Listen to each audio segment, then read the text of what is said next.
Rajput news کے ساتھ میں ہوں شہنیلا ایاز۔ خبر شامل کریں گے تحصیل کوٹ راتا کشن میں عرصہ دراز سے لوگوں کی بجلی کی تاریں چوری کرنے والا پکڑا گیا۔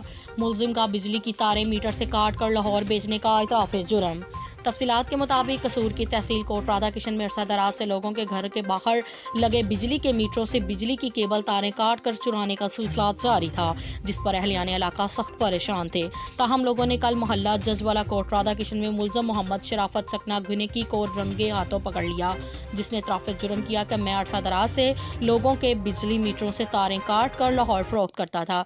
نیز اس نے انکشاف کیا کہ پورے شہر میں اس کے علاوہ بھی تاریں چوری کرنے والے گینگ ہیں، تاہم میں اکیلا ہی یہ کام کرتا ہوں۔